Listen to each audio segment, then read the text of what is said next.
Tarbuck from the distant future here. This episode was recorded about 4 months ago, and in the intervening time, I've actually met Best Guy Ever at BronyCon, so I want to, soften some of my words here. While most of my criticism still stands, such as a lot of his ideas that he espouses being unintentionally friendly to authoritarianism, I want to be clear that I don't hate the guy, and I especially think that the way that he delivered his line, "I hear what you're saying," is because very often when he gets into an argument, he gets carried away, and he also himself feels like he's not being heard, and so that's his number one way of getting in on a conversation, to signal to other people that that's what's important to him. Just keep in mind that how he portrays himself in the Procrastinators podcast is a slight exaggeration of his real, earnest self, which he doesn't really let out on camera, or even in person when you meet him. I'm this far from the mic. I'm this far from the mic. And together we are these fars from the mic. Hi, everybody, and welcome back to the Arch Plays. You had something wacky to start with? Well, I did, and now I'm both eyes blind because you were having some spicy stuff earlier, and maybe I touched it or something, but I was trying to get the sleep out of my eyes, and now I'm blind. That's I can't open terrible. both my eyes. One eye, when your eye's really tearing, but you've got it closed, and, it kind of stings, so you wonder, am I bleeding? Am I cry bleeding? That's what I'm going through right now with both my eyes. Well, that's unfortunate that I ruined your piece of levity there. Yeah, thanks for trying to be healthy. You totally made my eyes unhealthy. That's why you shouldn't have vegetables, kids. What you got in your eye was like you must have touched eyes. What you got in your eyes, you must have touched some of the liquid from an onion or something like that. Probably. Which would eat you, because I think it forms the reason onions make you cry is that the gas coming off of an onion turns your tears into acid.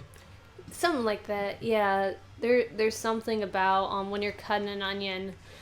Something gets released that affects your eyes. Yeah, there's a particular way that I cut an onion to try and avoid that problem. Ugh. I'm drinking a raspberry hibiscus tea, and I saw you doing the 2 tea bag thing, and I tried it with peppermint. It's like, this kind of works. I like more taste typically, so let's go ahead and try 2 tea bags of raspberry hibiscus. It is fucking disgusting. I do the double tea bag thing because my teacup is enormous. I can pass a closed fist into it and not see my wrist. I can't remember if I can see my wrist, but I can put one of my closed fists into there, and you have smaller hands than I do. Yeah, I know, but I typically also like stronger taste, like stronger pepperminty taste, and that's always been my criticism of tea before I started getting into it. But you had a topic, so let's topic it up. Yeah, all right. So, Bestie Boy, Nate Bestman. I've been listening. Procrastinators podcast fame. Yeah, as I've been listening back to more of the episodes that I had missed because I just stopped listening to everything for 2 months. You still need to get caught up on my videos. Yeah, I'm trying to do things that don't require super lots of attention because I'm also playing Magic the Gathering Arena in the background. So you don't pay attention to PCP, but you have to pay attention to my videos? No, the PCP is more conversational and less value dense, and yours as a scripted video is a lot more value dense. That's fair. Okay. I would like to sit down and watch my videos with you. Yeah. But that's for a topic for another episode. I do have we can hit that when we talk about rewatching your own videos. Yeah. Okay, so, yeah. So, as I've been going back through it, I'm in the section, the mire of them constantly talking about politics, and it's always Nate and Ben. Always. And it's always the same fight, in that Ben says, nobody deserves to have $20 billion, and Nate says something about how he started with a whole bunch of advantages, but how he worked to get everything by himself with no help, which are incompatible ideas. And it's the same fight every time. And all I can think is, as I'm listening to it, Nate is sounding less and less reasonable with time. Just wait until you get to the PewDiePie fight. Like, so to be fair, when in the episode after that, when he clarifies his thoughts, he sounds a lot more reasonable, but that doesn't come across at all in the initial fight. I've been getting this sense too where, like, there's a lot of things where I do agree with Nate on, but there's other things like his personality, general, just like, I'm right, you're wrong type of attitude. But I'm like that. Well, like, but he does it, but he also isn't very good at determining the truth. Like, just a lot of people who he listens Shots to. fired. Like, he doesn't seem to, unlike you, he doesn't seem to go through all the possible explanations for things. He just looks for finds the ones that he sees and only,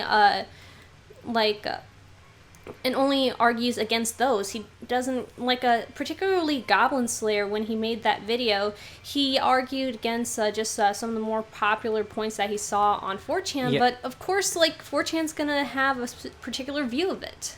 He has a tendency to, kind of like Lily Orchard, start from his conclusion and go backwards. A little bit, and that kind of bothers me, especially because, for the same reason why I stopped watching Lily Orchard, I want to trust the people who I'm listening to, especially because I tend to be easily influenced by the people whose content I'm consuming. So if I can't trust their opinions or their ability to reason things out, then it's not worth it for me. Like, a good example to work through on this would be his assertion that if you're doing a job, you chose to do that job, and so like it's just a mutually beneficial transaction for all parties, and you were doing it voluntarily. See, that kind of logic pissed me off, especially so a while back I made a video railing against your Overwatch and their stance that basically excusing the esports industry for abusing their esports players, and a lot of people have come back with, well, that's what they signed on for. And it's like, so because it exists, it's okay. Yeah. Do you understand how fucking stupid you are? If you were to design the system from scratch, you proposed doing it that way, you would be noticeably idiotic. Yeah, and everybody would call you out. Yeah, unless you're in a room full of people exactly like you. It only exists that way because it exists that way already. Exactly. And that's not justification enough. That doesn't, it existing is not and still having existed over years. Like, the esport industry isn't very old, but industries like it, like the entertainment industry and physical sports industries, they have existed for hundreds of years. And just because they have persisted is not to say that, well, that's just how things should be then. Yeah. This is a great argument, ironically, against evolution as a means of achieving the best outcome. The fact that it can survive in spite of sucking, rather than because it's only good enough to perpetuate itself. Okay. So you're not saying that evolution itself is bad, but you're saying that just because something has persisted in evolutions isn't to say that it's a desirable trait. Well, in the same way that capitalism has selective pressures that maximize whatever brings in money, evolution has selective pressures that designs for whatever leads to survival and having lots of babies. Yeah. But that doesn't necessarily make it good. Yeah, like how people are inherently drawn to sugar all the fucking time. Yeah. At one point, we needed that to survive, but it existing now is a demonstrably not good thing for people. It's like a hack. It's an exploit in the brain where it's because something used to be really scarce, and now that it's not, we are using it to kill ourselves. Yeah, what is good for a certain purpose doesn't mean that purpose is inherently good. like hence like, you know, make all the money in capitalism. Yeah, and that's without us getting into like the whole capitalism thing, because I don't want to like I don't want be Nate here. Yeah, and I don't want to get into that kind of thing either, because I'm not near well enough read on this for it to not devolve into just a shouting match on the PCP. Like, his contrarianism has a place, but like very often, to a frustrating extent, Nate will just take the opposite side just fucking because. Do you think so?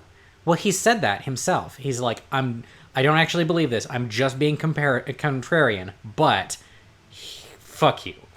Yeah, that I don't like that kind of thought. Like, there is value intellectually for playing devil's advocate, just, you know, checking the idea you are considering, like, does it actually work? Is it worth holding to? But just playing devil's advocate just cause it's funny or whatnot, that's not interesting. Yeah, like, you chose to do this job, therefore you cannot complain thing is something that Second Place and I were fighting about, and then Mask got involved, and then we had this like exercise wherein we all had different opinions, and then after we got far enough into it, we just switched. It's like rotate to the next person, and you try to argue that person's side for a while. Mm-hmm. And that was pretty great. That is like, having that ability is a massive advantage when you're trying to find the best opinion. Oh, very much so, yeah, because then it also gets you in the habit of not just closing out everything that disagrees with what you already think. Mm-hmm. But I don't think that's what Nate is doing exactly. I think he's being contrarian in some cases because he enjoys it. Perhaps, like... Or at the very least, if he has the same goal, it's not... He's executing it badly, and if that's his intention, it's getting away from him. Yeah, because, like, I didn't... Maybe I just missed that episode, or I've forgotten it, but I don't recall him, like, saying things just to be contrarian. Perhaps he is, but he's got to recognize that that doesn't always come across, and especially in this day and age where it's not fucking ludicrous to be a literal Nazi. Like, things that seem like, well, of course I'm just joking, who'd be crazy enough to think this? Well, that doesn't work. Oh, and for clarity, so that in case people like know the procrastinators really well, the episodes that I'm talking about are like almost right after the editor contest and during the editor contest. Yeah, that's been where most of the political things have been. Basically, all the episodes where Tom and Major like, guys, can we just not? I actually think that Jesse's being a total like superhero bro for his like, I don't want to talk about this. This is dumb. And then he just like says something else. He's like, Pokemon or something. I've got to say, I have been enjoying some of the, like, with Jesse, like, making it, like, just a joke, like, going for the most outrageous stances to hold. Like, I've been enjoying that, too. Like, just deflate everything with humor. It's not been working, but it's made those arguments enjoyable. Yeah, it is not a universal that it works, but... Yeah. And you can hear in his voice something that, like, at least what it signals to me is he's desperate to try and get his friends to get along again because they're just shouting at each other. Oh, yeah. Yeah, and it's not going anywhere, and it's not entertaining, and it's bad. Well, no, and, like, especially being on something that's being recorded and you know thousands of people are going to be listening to, there's a real pressure to not get into something like this. But then when people are just getting carried away, then it's like, guys, I can't be the only one who sees this. This is not good. Guys, Come on, guys. Guys. Guys. Yeah. I do want, Starfleet and, post-resource scarcity type thing. Yeah, I do agree with that part. The system that Nate is advocating for thrives on scarcity and requires it to exist. And so, like, him trying to prop up the system that requires scarcity to try and get post-scarcity seems dumb and backwards. Very much. The most charitable that I can be is that it has a significant risk of failure. Well, yeah, of course it does. I mean, look at places like Russia and China and whatnot. But go on. Like people trying to insert post scarcity type things, but dumb and evil people being like, yeah, let's do this, except not. Okay, I'm with you in theory, but I'm not following your examples. Like, we haven't gotten anybody that's post-scarcity or able to implement post-scarcity thinking because we're not there. No. I mean, it's like if you don't really have a good way to implement it, it's easy for the want of post-scarcity to be perverted. Okay. All right, I'm with you now. That makes more sense as far as your examples. Okay, yeah, I guess I just wasn't saying what I meant. Yeah. All right. So, like, Nah. there's a lot of points that I have a lot more to say to go in on Nate, but basically a lot of it boils down to the fact that unless he's composed and having written something, he cannot phrase an argument. You think? Yeah, like, that's why things fall down. He doesn't, like, pick up any of the actual points that Ben makes. And when Ben says, all right, you just asserted that, but those two things seem unrelated, and I'm not following your logic because you don't have any. Yeah, that's fair. I often find myself completely disagreeing with Nate, probably because he's not fully explaining why he thinks what he thinks. But when that gets pointed out to him, he doesn't then go, all right, well, here's what I meant. Yeah, he can't. Like what I just did with you, like, trying to explain what I mean. Yes. That is how that should work. This is a live example of how Nate should suck less. Yay! Educational moments. I do want him to suck less. Like, I want Lily Orchard to suck less. I want people that I like to be likable and to suck less. Mm-hmm. I like liking people. I hate, disliking people. There's a quote that's been bopping around in my head from about the like capitalism communism thing, because that's another thing that's frustrating about Nate is like latching on to historical examples that are examples in name only, things like all of the governments that have claimed to be communist but have not actually been. Exactly, yeah. Yeah, there's a great quote from, like, the guy I got it from was Rafen Chantu, but he may have been quoting somebody because he likes quotes. He said,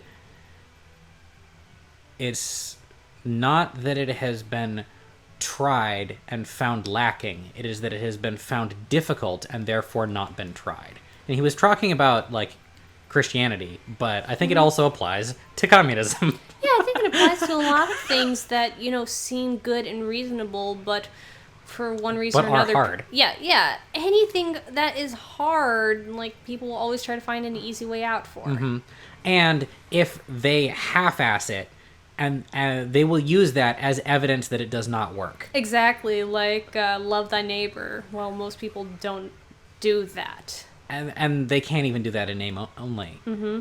Like, what's another one? Diets. Like, any diet. Mm-hmm. Yeah, like, you can't just half-ass a diet and then claim it doesn't work, because you didn't even do it. Oh, you mean your ketogenic diet didn't work when you're eating Skittles 3 times a day? I'm calling out somebody specific that we know what that one meant. Like I can see it calling out me just a little bit because I want to go keto, but my body and sugar and shit. Yeah, keto or 1 meal a day. Well, you just failed to do that. I just don't can't... blame the diet when you failed to do it. Exactly, it's all your fault. Own it. Mm-hmm. Oh hey, what are you doing? Beamos. Gotta kill that Beamos. Just throw a bunch Man, of those things go down so much easier in this game than in the actual Legend of Zelda. Because the bombs explode on contact instead of on a timer. Anyway, I've got personal, I kind of mentioned it, but I've got a personal thing that I don't like about Nate. What's up? So, like, how he kind of uses the phrase, I hear what you're saying, but... And specifically how he has, like, explained in exact terms that when he says that, it is a cipher for, you are an idiot, but... He's trying to say it in a way that makes that person feel validated. No, that's fucking stupid. Yeah. Because very often he does not hear what you're saying. He doesn't actually, he's not actually engaging with your point. And if he were, then he'd be able to escalate that point. He'd be able to say like not just how do I explain this? Like He's basically just hearing. He only hears the buzzword that he has to fight against, and then just waits to talk. Yes, he does that. That's not what I was talking about, though. Okay, I was trying to help you, but I failed. What? Come on.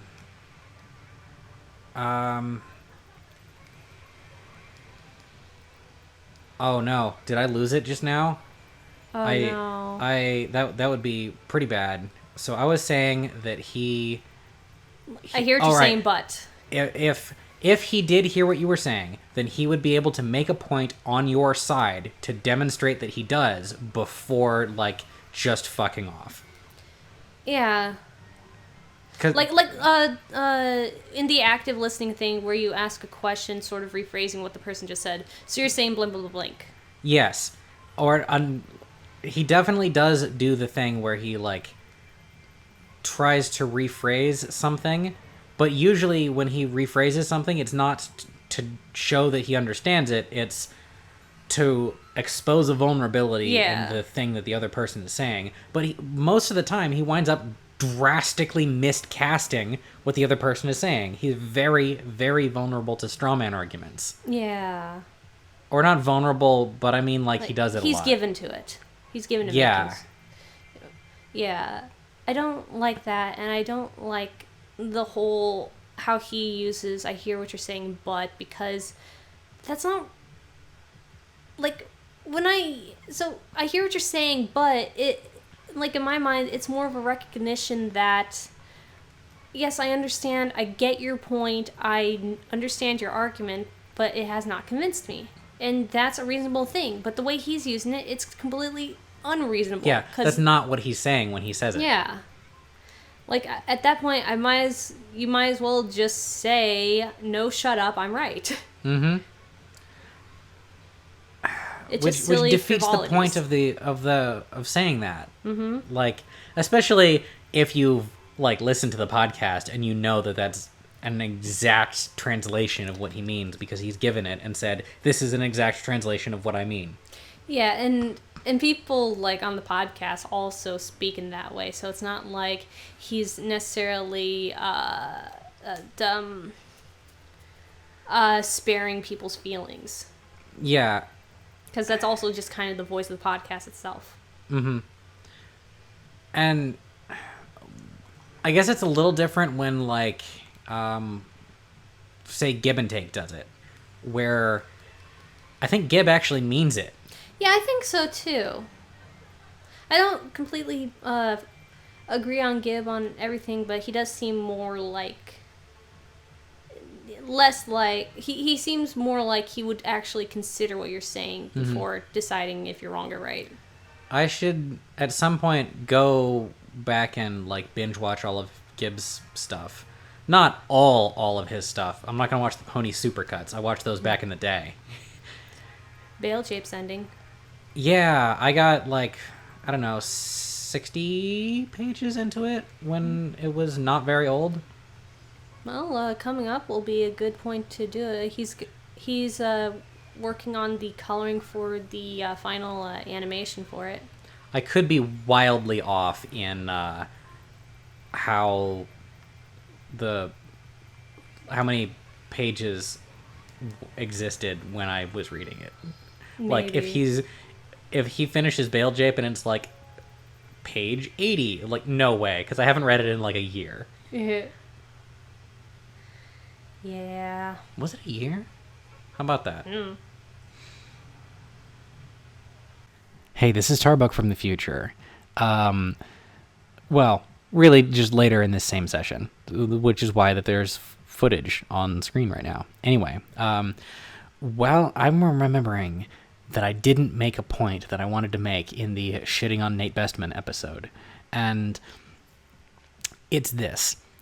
If you can't reasonably say that you agreed to a mutually beneficial job to arrangement with a person, because that's getting things really backwards. Because a lot of people who are having those jobs that they hate, they could not do otherwise, or they would starve.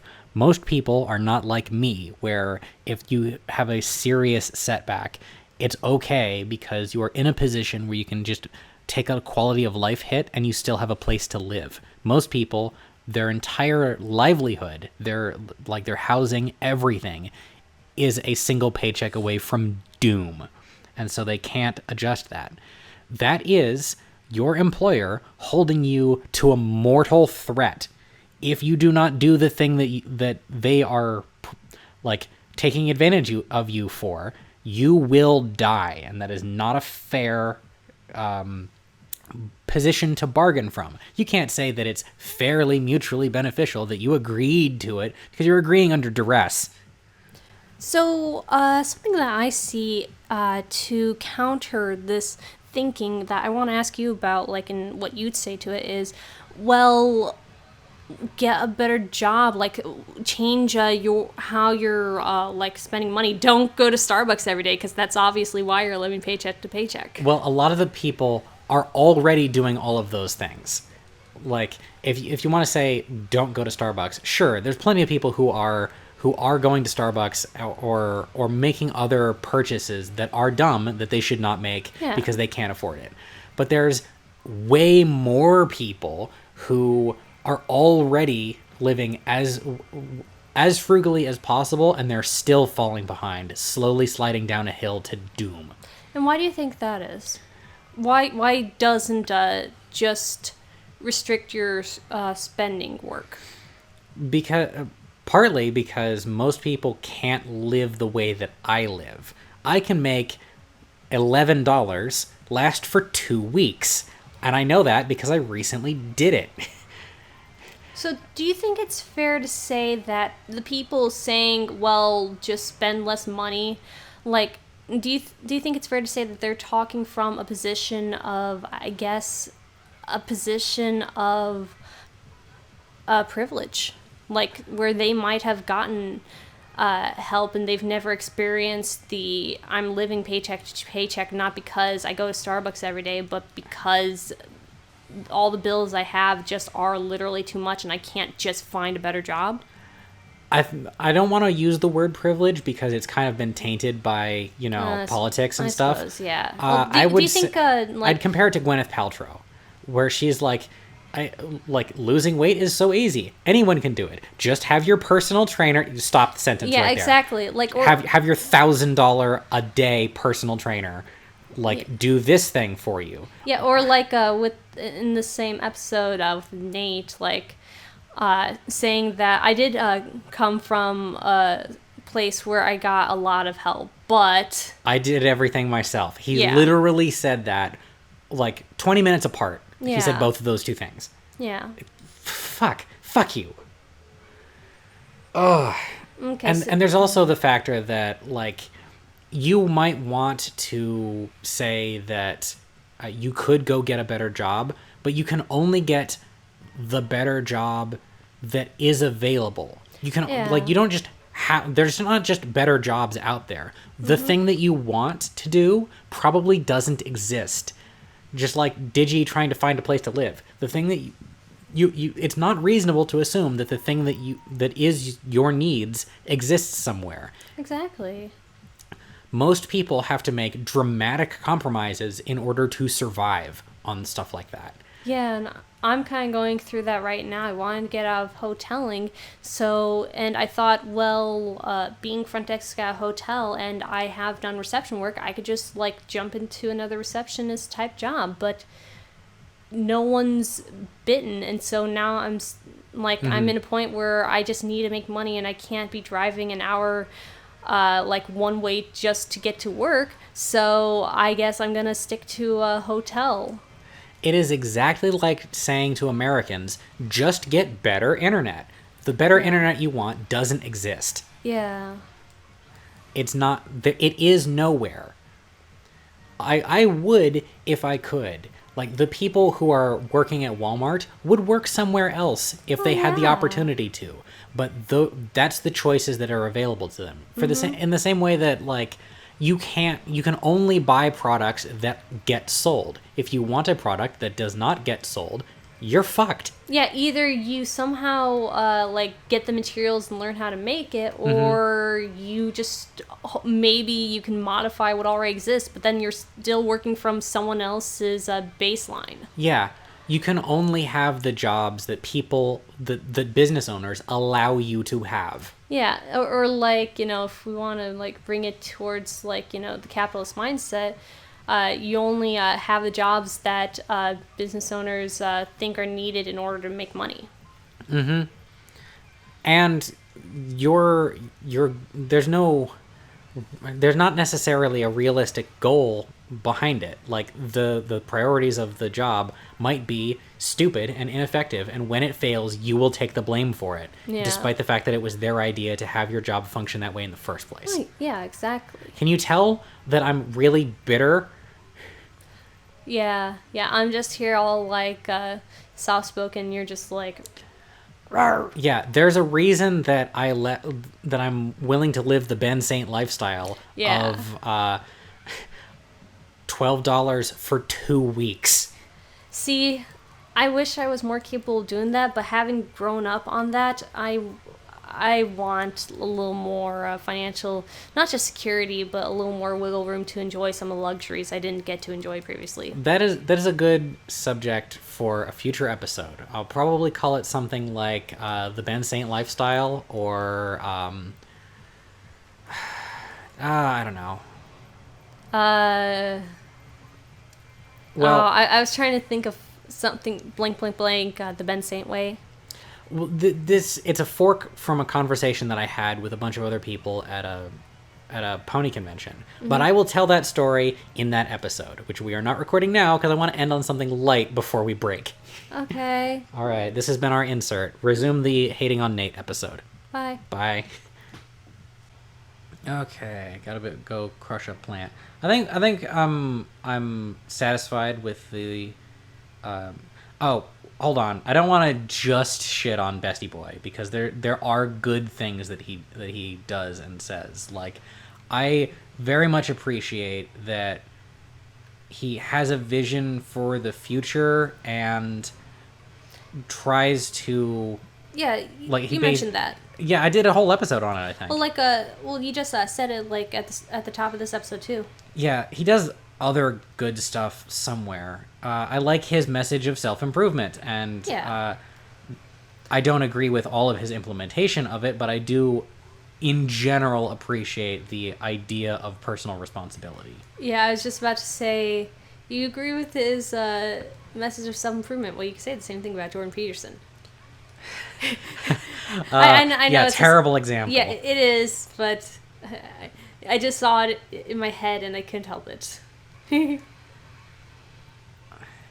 There's another one that was like that.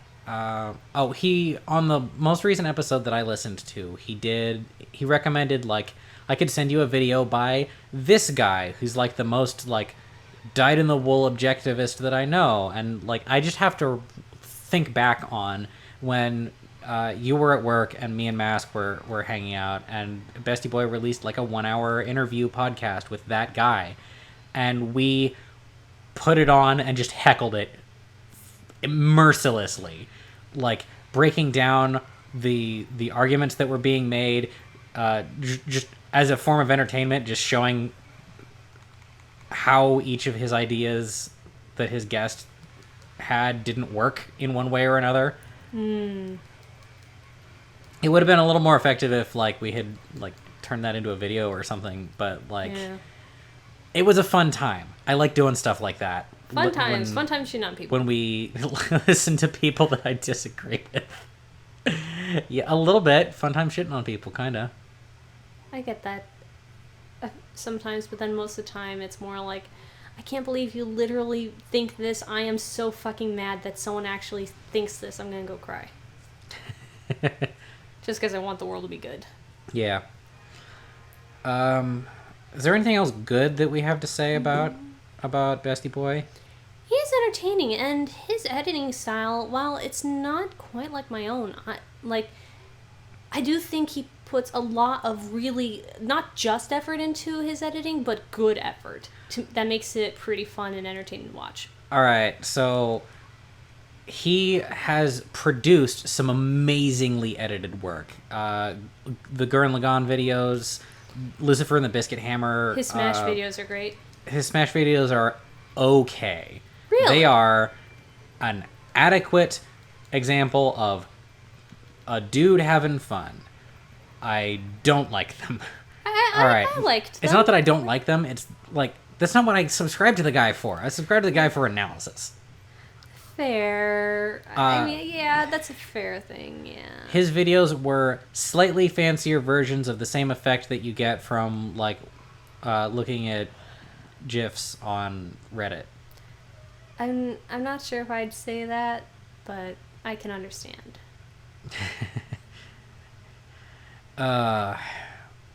Bestie.